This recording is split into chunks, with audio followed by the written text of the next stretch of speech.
Hello students, welcome back to my channel. तो आज हम कंटिन्यू करने वाले हैं एग्जाम्पलर सीरीज़ को और ये फिफ्थ वीडियो है इस सीरीज़ का। पिछले वीडियो में हमने लैब प्रोसेसेस के एग्जाम्पलर क्वेश्चंस को डिस्कस किया था और आज हम इसी चैप्टर के एग्जाम्पलर क्वेश्चंस को डिस्कस करने वाले हैं। ये क्वेश्चंस आपकी कॉन्सेप्ट क्लैरिटी और प्रॉब्लम सॉल्विंग स्किल को इम्प्रूव करने में बहुत ही यूज़फुल रहेगा, जो आपकी बोर्ड एग्जाम्स को एक एज देगा। और चलिए स्टार्ट करते हैं।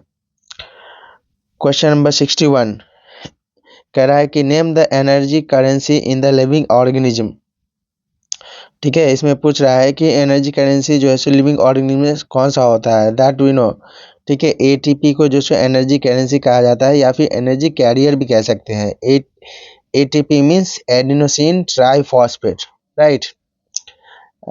उसके बाद नेक्स्ट पूछ रहा है कि when and where it is produced. ठीक है, तो एटीपी का फॉर्मेशन जो है ना रेस्पिरेशन प्रोसेस में होता है और ये सारे लिविंग ऑर्गेनिज्म में होता है, चाहे वो प्लांट्स हो या एनिमल्स हो। ओके, चलिए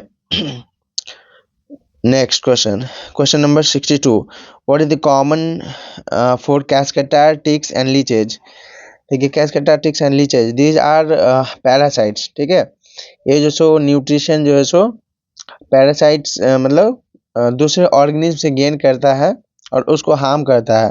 that's why these organism fall in the category of parasite. तो वही कह रहा है कि all of these are parasites that derive nutrition from the plants or animals without killing them, and along with that they harm them. Okay, question number 63 कह रहा है कि explain the role of mouth in digestion of food। कह रहा है कि मतलब mouth का रोल यहाँ पे पूछ रहा है फूड के डाइजेशन में। ठीक है, तो देखिए पहला पॉइंट हो जाएगा इसमें कि फूड जो है ना that is crushed into the small pieces, यानी कि फूड का डाइजेशन जो है ना माउथ में ही स्टार्ट होता है और सबसे पहले हम क्या करते हैं फूड को स्मॉल पीसेज में क्रश करते हैं, तोड़ते हैं। ठीक है, तो माउथ में यहाँ ये काम हो रहा है। उसके बाद क्या होता है कि ये जो क्रश्ड फूड जो है ना दैट मिक्सेज विथ सलाइवा, ये सलाइवा से जो मिक्स हो जाता है और सलाइवा में एंजाइम होता है अमाइलेज, और ये अमाइलेज क्या करता है कि स्टार्च को ब्रेक करने में हेल्प करता है शुगर में। उसके बाद नेक्स्ट क्या हो जाएगा रोल ऑफ माउथ, कि इसमें जो टंग होता है ना that helps in mixing the food with saliva. ठीक है, मतलब फूड को सलाइवा से अच्छे तरह से मिक्स करने में जो टंग क्या करता है हेल्प करता है। So these are the roles of the mouth in the process of digestion of the food, right? Question number 64 correct what are the functions of gastric glands। ठीक है, gastric glands का क्या क्या functions है present in the wall of the stomach। कह रहा है कि स्टमक के वॉल में जो है ना गैस्ट्रिक ग्लैंड्स होते हैं और ये गैस्ट्रिक ग्लैंड्स क्या रिलीज करता है, तो ये रिलीज करता है गैस्ट्रिक जूस। क्या रिलीज करता है, गैस्ट्रिक जूस। और गैस्ट्रिक जूस में सर्टेन एंजाइम्स होता है जो कि फूड के डाइजेशन में हेल्प करता है। ठीक है, और इसमें एचसीएल भी होता है। इसमें क्या होता है, एचसीएल होता है, इसमें एंजाइम्स होता है, राइट। और ये क्या करता है कि फूड के डाइजेशन में हेल्प करता है। तो वही कह रहा है कि production of pepsin enzyme which digest food. यहाँ पे कह रहा है कि गैस्ट्रिक ग्लैंड्स का पूछ रहा है कि फंक्शन क्या होगा। तो गैस्ट्रिक ग्लैंड्स क्या कर रहा है यहाँ पे, तो एंजाइम प्रोड्यूस कर रहा है पेप्सिन। ठीक है, पेप्सिन को जो आप पेप्सिनोजन भी बोल सकते हैं। ठीक है, पेप्सिनोजन, ठीक है, जो कि इनएक्टिव स्टेट में रहता है, राइट। और ये पेप्सिनोजन बाद में जो पेप्सिन में कन्वर्ट होता है with the help of what, HCL. HCL के हेल्प से क्या होता है ना कि पेप्सिनोजन पेप्सिन में कन्वर्ट होता है और पेप्सिन एक्टिव होता है, राइट। जब ये एक्टिव हो जाता है पेप्सिनोजन पेप्सिन में कन्वर्ट हो जाता है तब क्या करता है ये जो फूड के डाइजेशन में हेल्प करता है और ये जो डाइजेस्ट करता है प्रोटीन को, राइट। तो हम कहेंगे कि गैस्ट्रिक ग्लैंड जो है ना वो सिक्रीट करेगा पेप्सिन एंजाइम। आप जो पेप्सिनोजन भी बोल सकते हैं। चलिए नेक्स्ट कह रहा है कि secretion of mucus. Gastric gland जो है वो म्यूकस भी सिक्रीट करता है और म्यूकस जो है ना क्या करता है कि स्टमक लाइनिंग मतलब इनर सरफेस, स्टमक के इनर सरफेस को जो प्रोटेक्ट करता है, किससे, एचसीएल से, क्योंकि जो गैस्ट्रिक ग्लैंड एचसीएल भी रिलीज करता है। ठीक है, हाइड्रोक्लोरिक एसिड, और ये हाइड्रोक्लोरिक एसिड जो है स्टमक की लाइनिंग को, स्टमक के वॉल को डैमेज कर सकता है।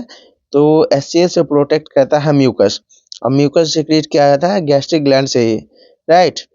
तो पहला पॉइंट हो गया कि पेप्सिन एंजाइम रिलीज करता है। दूसरा पॉइंट हो गया कि म्यूकस सीक्रेट करता है जो कि प्रोटेक्ट करता है स्टमक की लाइनिंग को, यानी कि सरफेस को, इनर सरफेस को। थर्ड पॉइंट कह रहा है कि secretion of hydrochloric acid, hydrochloric acid भी गैस्ट्रिक ग्लैंड ही रिलीज करता है, कि जो कि मेनली दो काम कर रहा है यहाँ पे। ये जो बैक्टीरिया को किल करता है, जर्म्स को किल करता है, और साथ में क्या करता है ना कि ये एसिड है, तो ये एसिड मीडियम प्रोवाइड करता है। और एसिडिक मीडियम प्रोवाइड करने से क्या होता है कि ये जो पेप्सिनोजन एंजाइम जो था ना, पेप्सिनोजन, ठीक है, पेप्सिनोजन, ये एक्टिव स्टेट में आता है किसके हेल्प से?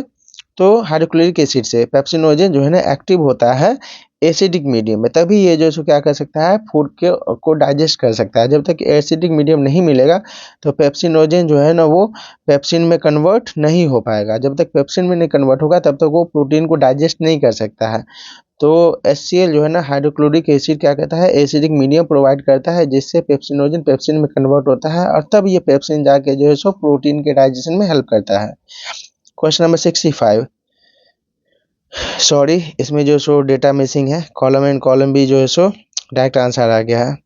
चलिए क्वेश्चन नंबर 66 कह रहा है कि name the correct substrates for the following enzymes, ठीक है, जैसे कि ट्रिप्सिन, ट्रिप्सिन किस चीज़ को डाइजेस्ट करता है, तो प्रोटीन को। अमाइलेज किसको डाइजेस्ट करता है, तो स्टार्च को, ठीक है। पेप्सिन प्रोटीन, रिपीट हो गया ये, मतलब ये ट्रिप्सिन एंड पेप्सिन दोनों जो सो प्रोटीन को डाइजेस्ट करता है। एंड लाइपेज क्या कहता है ना, लिपिड यानी कि फैट को जो सो ब्रेक करता है। ओके, क्वेश्चन नंबर 67 कह रहा है कि why do veins have thin walls, ठीक है, ब्लड वेसल्स हमने पढ़ा है आर्टरीज, वेन्स एंड कैपिलरीज।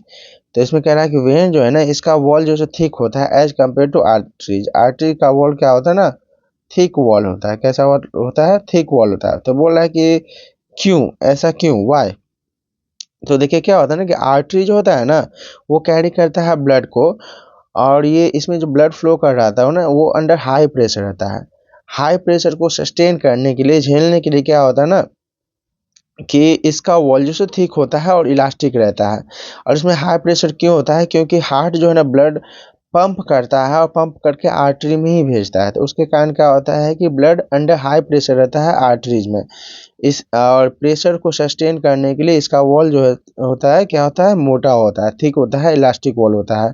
और वेन्स में ऐसा नहीं होता है। वेन्स जो है ना वो कलेक्ट करता है ब्लड को डिफरेंट बॉडी पार्ट्स से, और ये जो है ना इसमें ब्लड स्मूथली फ्लो करता है, वाइडर होता है, वाइडर होता है, इसमें इनफ स्पेस होता है, ब्लड स्मूथली फ्लो करता है, और ब्लड अंडर लो प्रेशर होता है, इसीलिए इसका वॉल जो है ना थिन होता है, right.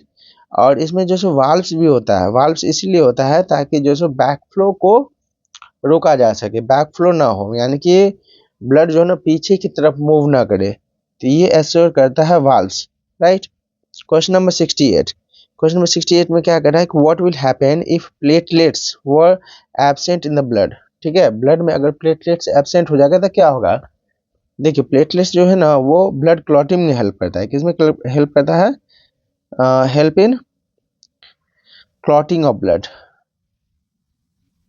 Clotting of blood, blood clotting में हेल्प करता है ये। तो कह रहा है कि platelets are responsible for the blood clotting. अगर ये ब्लड क्लॉटिंग ना हो ना तो ब्लीडिंग होते रहेगा, कहीं पे अगर जरा सा भी कट आएगा तो ब्लड का लॉस होते रहेगा, उस पार्ट से ब्लीडिंग होते रहेगा। तो ब्लीडिंग को रोकता है क्लॉट, ठीक है। आप नोटिस करेंगे कहीं पे कट लग जाता है तो ब्लड निकलने लगता है, और थोड़ी देर के बाद वहाँ पे जो है ना क्लॉट बन जाता है, खून जम जाता है, राइट, ब्लड जो है सो जम जाता है, यानी उसी को क्लॉट कहते हैं। और उसमें हेल्प करता है प्लेटलेट्स, यानी प्लेटलेट्स जो है ना ब्लड क्लॉटिंग में हेल्प करता है, जिससे कि क्या होता है ना एक्सेसिव ब्लीडिंग को प्रिवेंट किया जा सकता है, रुक जाता है, ठीक है। नेक्स्ट क्वेश्चन नंबर 69 क्या कह रहा है कि plants have low energy needs as compare to animals, explain. कह रहा है कि प्लांट्स में जो है ना एनर्जी का जो सो नीड कम रहता है एज कम्पेयर टू एनिमल्स, ठीक है। तो यहाँ पे पूछ रहा है, कह रहा है कि इसको एक्सप्लेन कीजिए। तो वही कह रहा है कि प्लांट्स डू नॉट मूव, ठीक है। प्लांट जो है सो मूव नहीं करता है और इसमें स्ट्रक्चरल टिश्यू जो होते हैं ना, वो जनरली डेड सेल्स होते हैं। प्लांट्स में जो है मोस्ट ऑफ द सेल्स क्या होते हैं, डेड सेल्स होते हैं। जिससे कि क्या होता है ना कि एनर्जी का रिक्वायरमेंट जो है ना वो रिड्यूस हो जाता है, कम हो जाता है as compare to animals. Animals में मोस्ट ऑफ द सेल्स जो है सो लिविंग सेल्स होते हैं, इसीलिए एनर्जी का डिमांड ज़्यादा होता है और इसमें मूवमेंट वगैरह भी होता है, मेटाबॉलिक प्रोसेस ज़्यादा होता है एज कम्पेयर टू प्लांट्स। इसलिए जो है सो मतलब एनिमल्स में ज़्यादा एनर्जी का ज़रूरत होता है as compare to plant, right. Question number 70, इस क्वेश्चन में कह रहा है कि why and how does water in enter continuously into the root xylem. ठीक है, रूट में जो जाइलम टिश्यू होता है उसमें कॉन्टिन्यूसली जो है ना वाटर कैसे एंटर करता है। ठीक है, तो कह रहा है कि देखिए रूट सेल्स जो है ना एक्टिवली एब्जॉर्ब करता है ions from the soil. Soil को एब्जॉर्ब करते रहता है एक्टिवली। ठीक है, एक्टिवली कहने का मतलब देखिए मूवमेंट जो होता है ना वो दो टाइप से होता है रूट्स में। ठीक है, ट्रांसपोर्टेशन, एक होता है एक्टिव ट्रांसपोर्ट और एक होता है पैसिव ट्रांसपोर्ट। पैसिव ट्रांसपोर्ट वो ट्रांसपोर्ट होता है जिसमें कोई एटीपी का रिक्वायरमेंट नहीं होता है, ऑटोमेटिक होता है। मतलब प्लांट सेल्स को जो है ना एनर्जी खर्च करने की ज़रूरत नहीं पड़ती है और ये वाटर के मूवमेंट में होता है। ठीक है, सॉइल से जो सो वाटर जो मूव करेगा H2O, ठीक है, सॉइल से रूट में जो जाएगा H2O, तो इसमें जो है सो एनर्जी का रिक्वायरमेंट नहीं होता है। ठीक है, सिंपली जो सो कंसंट्रेशन डिफरेंस के कारण जाता है। और यहाँ पे एक्टिव ट्रांसपोर्ट की बात करें तो इसमें जो है सो एटीपी यूज होता है। ठीक है, मतलब प्लांट सेल्स को जो है सो एनर्जी खर्च करना पड़ता है और ये जो है ना आपको मतलब मिनरल्स को कैरी करने में यूज होता है। ठीक है, मिनरल्स, क्योंकि रूट सेल्स में जो है ना क्या होता है कि रूट्स में मिनरल्स जो है सो पहले से होता है। ठीक है, तो मिनरल्स का कंसंट्रेशन हाई होता है और यहाँ पे मिनरल्स का कंसंट्रेशन जो है सो सॉइल में लो होता है। तो लो से हाई की तरफ जो है सो मूव करवाना होता है, तो इसमें एनर्जी यूज होता है। ठीक है, अगर हाई से लो कोई चीज़ मूव करना है ना उसमें एनर्जी का जरूरत नहीं होता है। ठीक है, तो मिनरल्स का ट्रांसपोर्टेशन कैसा था, एक्टिव ट्रांसपोर्टेशन। तो वही कह रहा है कि रूट्स जो है ना वो एक्टिवली जो है सो एब्जॉर्ब करता है आयंस, एक्टिवली यानी कि एटीपी का यूज करके फ्रॉम द सॉइल, और इसके कारण जो सो आयन कंसंट्रेशन रूट में जो सो बढ़ जाता है और इसके कारण क्या होता है ना कि ऑस्मोटिक प्रेशर डिफरेंस मतलब जनरेट होता है, उसमें डिफरेंसेज आता है, जिसके कारण क्या होता है कि वाटर जो सो एंटर करता है continuously into the root xylem, right. Osmotic pressure के बारे में जो है ना बहुत ही डिटेल में हम लोग जो सो चैप्टर में पढ़ेंगे। उसके बाद आते हैं क्वेश्चन नंबर 71 पे, कह रहा है कि why is transpiration important for plants. Transpiration पहले समझ लेते हैं, उसके बाद ये क्वेश्चन समझेंगे। देखिए ट्रांसपिरेशन मतलब कि लॉस ऑफ वाटर, ठीक है, from plants in the form of vapour. ठीक है, in the form of vapour, यानी कि प्लांट से जो है वाटर का लॉस होता है वेपर के फॉर्म में, गैसेस फॉर्म में, तो उस प्रोसेस को हम बोलते हैं ट्रांसपिरेशन। ठीक है, और ट्रांसपिरेशन से एक्चुअली क्या होता है ना वाटर का लॉस होता है, बट ये ज़रूरी है। ठीक है, तो वही पूछ रहा है कि क्यों ज़रूरी है।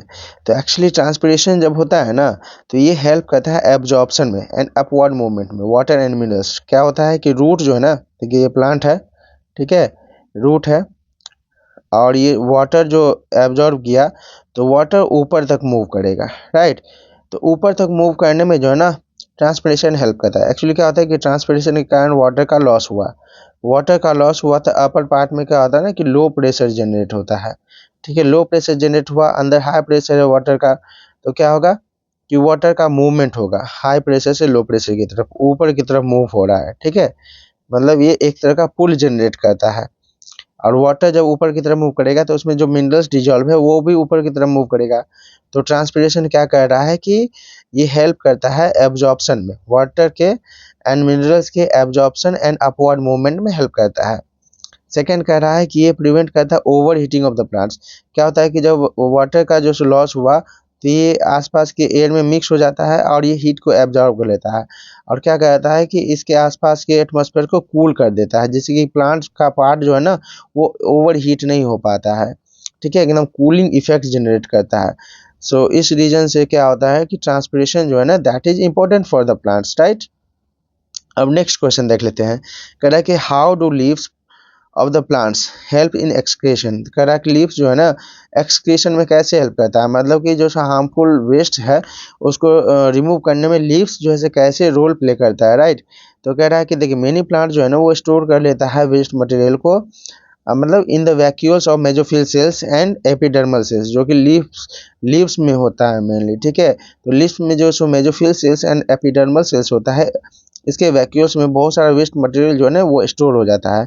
और ओल्ड लीव्स जब जो ज़मीन पे फॉल कर जाता है, गिर जाता है, तो उसके साथ जो वेस्ट मटेरियल भी गिर गया, यानी कि रिमूव हो गया। तो इस मैनर में क्या करता है ना कि वेस्ट मटेरियल के का एक्सक्रीशन होता है एक तरह से। तो लीव्स इस तरीके से जो सो क्या करता है, हेल्प करता है एक्सक्रीशन में। क्वेश्चन नंबर 73 अब स्टार्ट हो रहा है यहाँ से लॉन्ग आंसर क्वेश्चंस, राइट। अभी तक हम लोग जो सो शॉर्ट आंसर क्वेश्चंस पढ़ रहे थे। चलिए, तो क्वेश्चन नंबर 73 कह रहा है कि explain the process of nutrition in amoeba. Amoeba में जो सो प्रोसेस ऑफ न्यूट्रिशन को डिस्कस करना है। इसमें पूछ रहा है कि एक्सप्लेन करने के लिए कह रहा है कि न्यूट्रिशन जो है ना अमीबा में वो कैसे होता है, उसके प्रोसेस को एक्सप्लेन करने के लिए कह रहा है। तो देखिए अमीबा में क्या होता है ना, सबसे पहले कि अमीबा जो है सो फीड्स करता है using the temporary finger like projections, और इस फिंगर लाइक प्रोजेक्शंस को कहते हैं स्यूडोपोडिया। जैसे कि अगर हम देखें डायग्राम में, देखिए अमीबा का डायग्राम है, ठीक है। पहले डायग्राम से समझ लेते हैं फिर स्टेटमेंट को देखेंगे। प्रोसेस ऑफ न्यूट्रिशन अमीबा को देखते हैं, ठीक है, डायग्राम की हेल्प से। देखिए ये अमीबा है। सबसे पहले क्या होगा ना कि इसके आसपास अगर कोई सॉलिड पार्टिकल्स रहता है, चाहे वो फूड हो या कुछ, तो क्या होगा इसमें जो फिंगर लाइक प्रोजेक्शंस निकलेगा, ठीक है। ये फिंगर लाइक प्रोजेक्शंस निकलता है और इसी को कहते हैं स्यूडोपोडिया, राइट। और ये क्या करता है ना, धीरे धीरे जो सो कैप्चर करता है, इस फूड को कैप्चर करेगा, धीरे धीरे पूरा कैप्चर करके एनगल्फ कर लेगा, अपने अंदर ले लेगा, ठीक। ये एनगल्फ कर लिया और ये जो सो फूड वैक्यूल बन जाता है, ठीक है। एक वैक्यूल बन जाएगा, इसके अंदर ये फूड मटेरियल है, इसको बोलेंगे फूड वैक्यूल। उसके बाद इसमें जो सो क्या किया जाता है कि एंजाइम्स रिलीज किया जाता है। इस फूड वैक्यूल में एंजाइम्स रिलीज किया जाता है। उस एंजाइम की हेल्प से क्या होता है कि फूड डाइजेस्ट हो जाता है। फूड डाइजेस्ट हो जाता है, उसके बाद उसका एब्जॉर्प्शन होता है, जो न्यूट्रिएंट्स रहता है वो साइटोप्लाज्म में डिफ्यूज होके चला जाता है। और उसके बाद जो वेस्ट मटेरियल रहेगा ना दैट विल बी रिमूव्ड। तो कहीं से भी जो है सो क्या होगा ना, यहाँ से कहीं से भी जो है सो क्या होगा, सेल मेम्ब्रेन रप्चर होगा, वहाँ से जो वेस्ट मटेरियल बाहर की तरफ निकल जाएगा। तो ये होल प्रोसेस है न्यूट्रिशन का इन अमीबा। तो सबसे पहला हमने क्या देखा कि जो सो temporary finger like projections develop होता है, जिसको स्यूडोपोडिया बोलेंगे। उसके बाद इस स्यूडोपोडिया की हेल्प से क्या किया जाता है कि फूड को एनगल्फ कर लिया जाता है और फूड वैक्यूल बनता है। अब फूड वैक्यूल में क्या होता है ना कि एंजाइम जो है ना रिलीज किया जाता है, जो ब्रेक करता है उस फूड को, डाइजेस्ट करता है। उसका जो फूड डाइजेस्ट हो जाता है सिंपलर सब्सटेंसेज में, तब वो डिफ्यूज होकर साइटोप्लाज्म में चला जाएगा। अब बाकी जो अनडाइजेस्टेड फूड वेस्ट मटेरियल है दैट इज एक्सपेल्ड आउट। कहीं से भी जो सेल मेम्ब्रेन रप्चर होगा, वहाँ से जो क्या होगा, अनडाइजेस्टेड फूड बाहर निकल जाएगा। सो these are the steps of the process of nutrition in amoeba. चलिए, तो नेक्स्ट क्वेश्चन पे आते हैं। क्वेश्चन नंबर 74 कह रहा है कि describe the alimentary canal of a man, right. तो इसमें जो सो एलिमेंट्री कैनाल ऑफ मैन यानी कि ह्यूमन बीइंग्स का डिस्कस करने के लिए कह रहा था। एक बार देख लेते हैं डायग्राम में कि एलिमेंट्री कैनाल में का क्या क्या पार्ट है, ठीक है। एलिमेंट्री कैनाल मतलब वो पाइप होता है, ट्यूब लाइक स्ट्रक्चर होता है, जिसके थ्रू जो है सो फूड मूव करते रहता है और डाइजेस्ट होते जाता है, राइट। तो देखिए एलिमेंट्री कैनाल स्टार्ट होता है माउथ से, माउथ कैविटी, ठीक है। उसके बाद एसोफेगस यानी कि फूड पाइप, उससे पहले फेरिंग्स भी है, ठीक है, फेरिंग्स, फिर फूड पाइप, उसके बाद स्टमक, ठीक है। स्टमक के बाद आता है आपका स्मॉल इंटेस्टाइन, स्मॉल इंटेस्टाइन के बाद आता है आपका लार्ज इंटेस्टाइन, लार्ज इंटेस्टाइन के बाद फिर रेक्टम, ये वाला पार्ट, ये लार्ज इंटेस्टाइन हो गया, फिर ये वाला रेक्टम है, और फिर लास्ट में जो ओपनिंग है एनस। तो ये का हो गया पूरा एलिमेंट्री कैनल, जो कि स्टार्ट होता है माउथ से और एंड होता है एनएस पे, ठीक है। तो दीज आर द पार्ट्स। उसके बाद देख लेते हैं कि कहाँ पे क्या क्या मतलब प्रोसेसेस होता है, क्या क्या काम होता है, फंक्शंस होता है। तो एलिमेंट्री कैनल का जो फर्स्ट पार्ट है माउथ, यहाँ पे क्या किया जाता है कि फूड जो है ना, ठीक है, उसको मतलब चबाया जाता है, that is broken down into the smaller pieces, और वो फिर मिक्स होता है सलाइवा से। और यहाँ पे सलाइवा में जो एंजाइम होता है अमाइलेज एंजाइम, उसके हेल्प से जैसे स्टार्च का डाइजेशन भी होता है, राइट।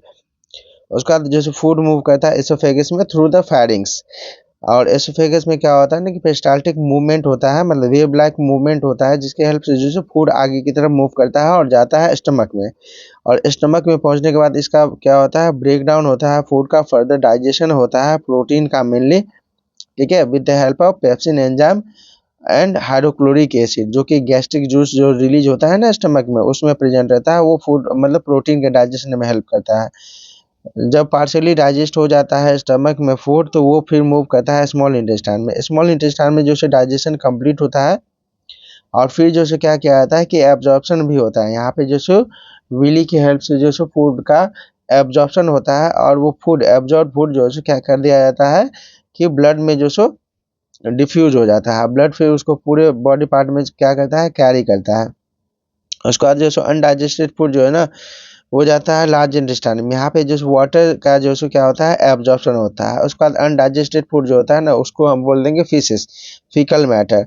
और वो फीकल मैटर जो है ना, that is waste material for us, उसका कोई काम नहीं होता है, तो एनएस के थ्रू जो है ना दैट इज एक्सपेल्ड आउट, ठीक है, उसको रिमूव कर दिया जाता है बाहर से, जिस प्रोसेस को हम बोलते हैं ईजिएशन, ठीक है, ईजेशन प्रोसेस से अनडाइजेस्टेड फूड को जो है बॉडी से बाहर कर दिया जाता है। अब आते हैं नेक्स्ट क्वेश्चन, क्वेश्चन नंबर 75 पर। क्या कह रहा है कि explain the process of breathing in humans. Breathing process को जो एक्सप्लेन करने के लिए कह रहा है, ठीक है। तो देखिए क्या कह रहा है कि air enters the body through the nose, nose के थ्रू जो क्या करता है, बॉडी में एंटर करता है, फिर वो जो फैरिंग्स के थ्रू मूव करता है, फेरिंग्स होते हुए लैरिंग्स में जाता है, लैरिंग्स से ट्रैकिया यानी कि विंड पाइप में, या फिर फर्दर वो क्या होता है, ब्रोंकस ब्रोंक्यूल होते हुए फाइनली लंग्स में जाता है एल्वियोलाई तक। वहाँ पे क्या होता है कि ऑक्सीजन डिफ्यूज होके जाता है ब्लड में। कहाँ पे ये काम होता है, एल्वियोलाई में। ये डायग्राम में बहुत अच्छे से हम लोग पढ़े हुए हैं, ठीक है। तो एल्वियोलाई में जब ये एयर जाता है, तो वहाँ पर से एयर में से ऑक्सीजन जो है ना वो डिफ्यूज होके चला जाता है ब्लड में, ठीक है। और फिर जो सो ब्लड में जो कार्बन डाइऑक्साइड रहता है वो डिफ्यूज होकर आ जाता है उस एयर में, और उस एयर को हम क्या कर देते हैं, एक्सहेल कर देते हैं। इस सब प्रोसेस में जो है ना डायफ्राम हेल्प करता है, रिब्स जो है सो वो हेल्प करता है, ठीक। उसके बाद जो है सो आ जाते हैं क्वेश्चन नंबर 76 पे। क्वेश्चन नंबर 76 में कह रहा है कि explain the importance of soil for the plants growth. Plant के ग्रोथ के लिए सॉइल का इम्पोर्टेंस यहाँ पे कह रहा है बताने के लिए। तो देखिए सॉइल जो है ना पहले काम क्या कर रहा है कि एंकर करने में हेल्प करता है, जकड़ करके रखता है, पकड़ करके रखता है, ठीक है, यानी कि सपोर्ट प्रोवाइड करने में हेल्प करता है। तो देखिए रूट जो है ना that fixes into the soil, और उसके कारण जो है एकदम स्टेडी फॉर्म में जो है सो प्रॉपर्ली जो है सो प्लांट जो है सो ये वो खड़ा रहता है।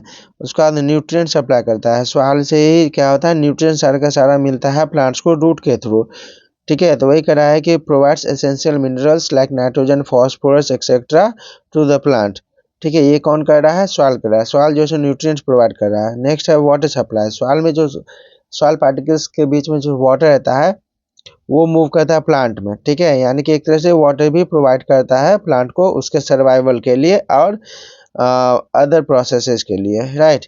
उसके बाद ऑक्सीजन, ठीक है, मतलब रूट जो है ना, रूट जो सॉइल के अंदर रहता है, रूट सेल फंक्शन करता है, तो उसको भी ऑक्सीजन चाहिए रेस्पिरेशन प्रोसेस के लिए, एनर्जी प्रोडक्शन के लिए। तो रूट सेल्स को ऑक्सीजन कहाँ से मिलता है, तो सॉइल पार्टिकल्स के जो बीच में जो एयर रहता है उसमें जो ऑक्सीजन उससे मिलता है, यानी कि सॉइल एक तरह से क्या कर रहा है, ऑक्सीजन प्रोवाइड कर रहा है। उसके बाद कह रहा है कि नेक्स्ट माइक्रोबियल एक्टिविटी में हेल्प करता है, ठीक है। सॉइल मतलब सॉइल में जैसे बहुत सारे माइक्रोब्स रहता है जो कि क्या करता है, डिकम्पोजिशन में हेल्प करता है, मतलब ऑर्गेनिक वेस्ट को, और उससे क्या होता है, न्यूट्रिएंट्स रिलीज होता है, जिसका दूसरा प्लांट फर्दर यूज करता है। क्वेश्चन नंबर 77 पे आ जाते हैं। यहाँ पे कह रहा है कि ड्रॉ करने के एलिमेंट्री कैनाल को, तो आप इसके हिसाब से ड्रॉ कर सकते हैं। एलिमेंट्री कैनाल में आपको मतलब मेंशन करना होगा माउथ यानी कि वोकल कैविटी, फिर एसोफेगस, आप फेरिंग्स को भी मेंशन कर सकते हैं यहाँ पे, कॉमन पैसेज, ठीक है, फेरिंग्स। उसके बाद जैसे stomach, small intestine, large intestine, ठीक है। ये पूरा आपका हो गया what, alimentary canal of the human beings, ठीक है। इसको अच्छे से प्रैक्टिस कर लेंगे आप लोग। क्वेश्चन नंबर 78 पे आ जाते हैं। क्वेश्चन नंबर 78 में कह रहा है कि how do carbohydrates, proteins and fats get digested in the human beings. ये तीनों कैसे डाइजेस्ट होता है, ठीक है। तो देखिए कार्बोहाइड्रेट जो है ना that is broken down into the simple sugar with the help of amylase. Amylase की हेल्प से क्या होता है ना कि कार्बोहाइड्रेट जो सो यानी कि स्टार्च वो ब्रेक होता है सिंपल शुगर में, ग्लूकोज में। और ये अमाइलेज कहाँ पे प्रेजेंट रहता है, एक तो सलाइवा में प्रेजेंट रहता है यानी कि माउथ में भी ये डाइजेशन होता है, साथ में पैंक्रियाटिक जूस में भी अमाइलेज रहता है। ठीक है, तो दो जगह जो कार्बोहाइड्रेट का डाइजेशन होता है। ठीक है, कार्बोहाइड्रेट यानी कि स्टार्च का डाइजेशन होता है।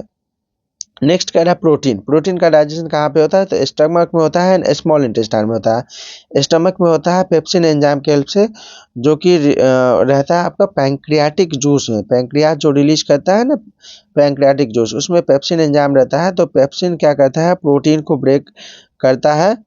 ठीक है, उसको डाइजेस्ट करता है, ये काम स्टमक में होता है। और फर्दर जो सो प्रोटीन जो बचा है ना, जो कंप्लीटली डाइजेस्ट नहीं हुआ, बहुत सारा मॉलिक्यूल्स अगर बचा हुआ है, तो फिर स्मॉल इंटेस्टाइन में जाता है। वहाँ जो सो ट्रिप्सिन जो है ना, जो कि इंटेस्टिनल जूस में रहता है, उसमें जो ट्रिप्सिन रहता है एंजाइम वो ब्रेक करता है, फर्दर जितने भी प्रोटीन्स बचा हुआ उसको डाइजेस्ट करता है। उसके बाद फैट्स का अगर हम बात करें ना, तो फैट जो डाइजेस्ट होता है with the help of lipase. But उससे पहले जो है ना इसका इमल्सिफिकेशन होता है, that is emulsified with the help of bile juice. Bile juice क्या करता है, इमल्सिफाई करता है। इमल्सिफाई मतलब हो गया आपका जैसे फैट का लार्ज ड्रॉप है। ठीक है, तो इस पे क्या करेगा कि जो सो बाइल जूस एक्ट करेगा और इस जो सो लार्ज ग्लोब्यूल को जो सो छोटे छोटे ड्रॉपलेट्स में कन्वर्ट कर देगा, तोड़ देगा, ब्रेक कर देगा। इससे क्या होगा कि फैट्स का जो सो सरफेस एरिया बढ़ जाता है। सरफेस एरिया बढ़ जाता है तो एंजाइम जो है ना अच्छे से एक्ट कर पाता है और फैट्स का जो सो डाइजेशन अच्छे से हो पाता है। फैट के डाइजेशन में हेल्प करता है लैपेज एंजाइम। ठीक है, और बाइल जूस क्या करता है, वो इमल्सिफिकेशन करता है, यानी छोटे छोटे ड्रॉपलेट्स में कन्वर्ट करने में हेल्प करता है, जिससे सरफेस एरिया बढ़ जाता है और एंजाइम अच्छे से वर्क कर पाता है। उसके बाद क्वेश्चन नंबर 79 पे आते हैं। इसमें कह रहा है कि explain the mechanism of photosynthesis. Photosynthesis में क्या होता है, इसके बारे में जो सो ऑलरेडी हमने डिस्कस किया हुआ है एमसीक्यू वाले। तो हमको डिस्कस करना है मैकेनिज्म ऑफ फोटोसिंथेसिस। ठीक है, फोटोसिंथेसिस कैसे होता है। तो सबसे पहले क्या होता है ना कि क्लोरोफिल जो है वो लाइट एनर्जी को एब्जॉर्ब करता है। ठीक है, तो पहला स्टेप में हो जाता है absorption of light energy by chlorophyll, right. उसके बाद क्या होता है कि इस लाइट एनर्जी को जो सो केमिकल एनर्जी में कन्वर्ट किया जाता है। तो सेकंड स्टेप हो गया conversion of light energy into chemical energy. Third क्या होता है ना कि वाटर मॉलिक्यूल स्प्लिट होता है, तो splitting of water molecule into hydrogen and oxygen. Water molecule क्या होता है ना वो स्प्लिट हो जाता है, ब्रेक हो जाता है हाइड्रोजन एंड ऑक्सीजन में। फोर्थ स्टेप क्या हो जाता है कि CO2 का रिडक्शन हो जाता है। ये H2 जो है ना, ये CO2 जो है सो क्या होता है H2 कंबाइन हो जाता है एंड ग्लूकोज का फॉर्मेशन करता है। तो ये सारे स्टेप्स हैं।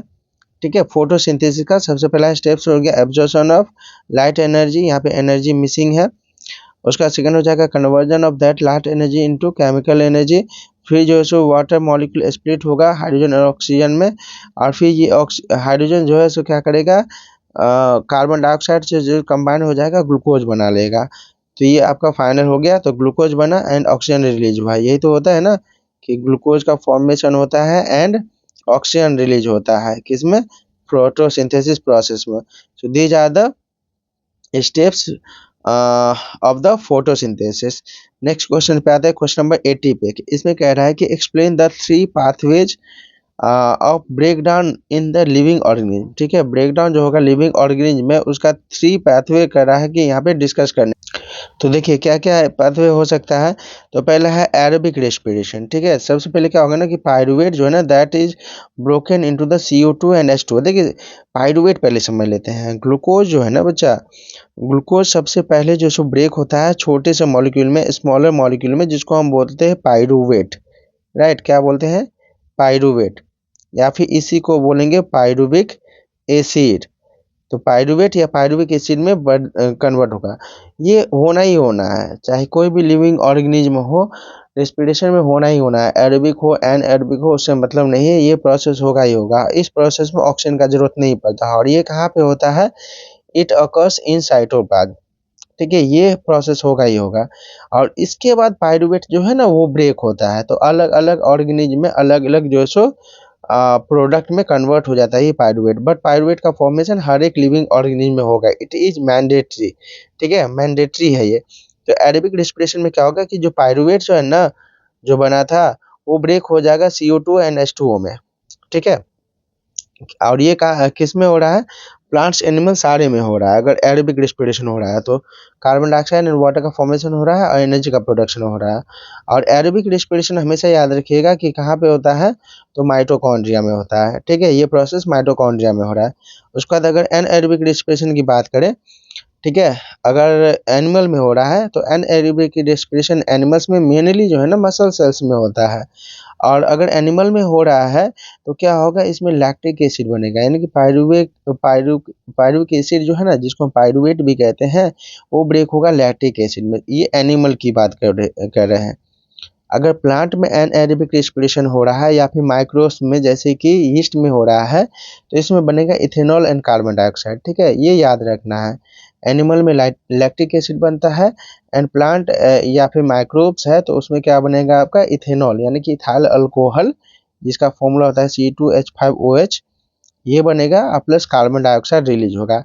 एक और चीज़ याद रखना है कि एनिमल्स में जो है ना एनएरोबिक रेस्पिरेशन में कार्बन डाइऑक्साइड की अगर बात करें, कार्बन डाइऑक्साइड तो वो रिलीज नहीं होता, सिर्फ और सिर्फ लैक्टिक एसिड रिलीज होता है।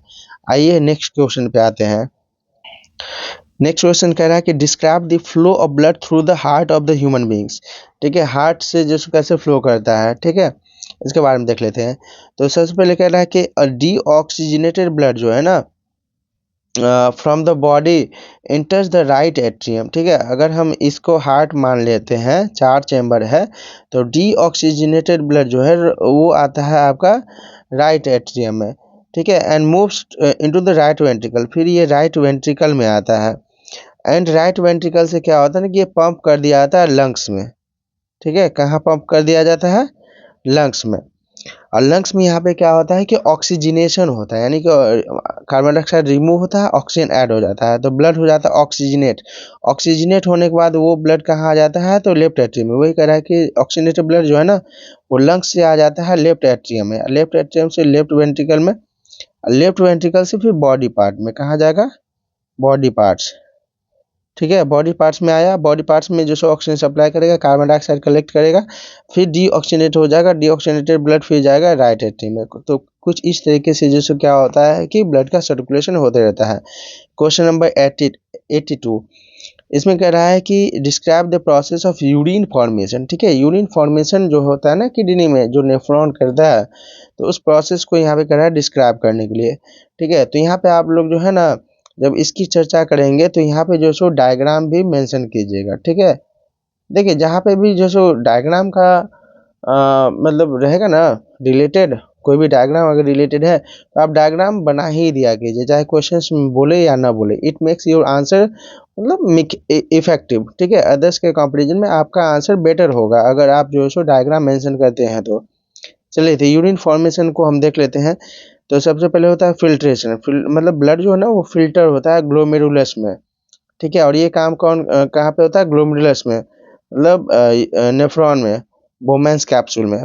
उसके बाद जो सो जो फिल्टर होके आया ना उसमें बहुत सारे यूजफुल सब्सटेंसेस भी रहता है, उसका होता है रीएब्जॉर्प्शन। यूजफुल सब्सटेंसेस जैसे मतलब वाटर हो गया, ग्लूकोज हो गया, एमिनो एसिड्स हो गया, वापस से रीएब्जॉर्ब हो जाता है, ठीक है। उसके बाद एक्सक्रीशन होता है, वेस्ट मटेरियल जैसे यूरिया, यूरिक एसिड जो है ना वो ब्लड में ही मतलब सॉरी नेफ्रॉन में ही रह जाता है और यूरिन के फॉर्म में जो है सो वो चला जाता है यूरेटर में, यूरेटर से फिर यूरिनरी ब्लैडर में आता है और यूरेथ्रा के थ्रू जैसे इसको पास आउट कर दिया जाता है। देखिए यहाँ पे तो बहुत शॉर्ट में दिया हुआ है, ठीक है, बट ये बहुत ही जो सो डिटेल प्रोसेस है, अगर हम इसको एक्सप्लेन करेंगे तो अप्रॉक्सीमेटली 20 मिनट्स लग जाएगा, ठीक है, मतलब इससे ज़्यादा ही लग जाएगा, मोर देन 20 मिनट्स लगेगा। और ये अलग ही कॉन्सेप्ट है, तो इसके लिए मैं अलग से वीडियो बनाऊंगा, उसको आप देख लीजिएगा। चलिए तो आज के लिए इतना ही था। ये एग्जाम्पलर जो है ना लैब प्रोसेस का दैट इज ओवर, राइट। और नेक्स्ट वीडियो में हम लाएंगे दूसरे चैप्टर के एग्जाम्पलर प्रॉब्लम्स को, जिसको हम डिस्कस करेंगे। और आप लोग एग्जाम्पलर प्रॉब्लम्स को कीजिए ही कीजिए, क्योंकि जैसे बोर्ड एग्जाम्स में मतलब बोर्ड एग्जाम्स में जो क्वेश्चन आते हैं ना वो डायरेक्टली जो है एग्जाम्पलर से होते हैं। आप मैच कर लीजिएगा PYQ से कि अभी जितना भी हमने डिस्कस किया ना इसमें से बहुत सारे क्वेश्चन जो है सो आपका उसमें मेंशन रहेगा ही रहेगा।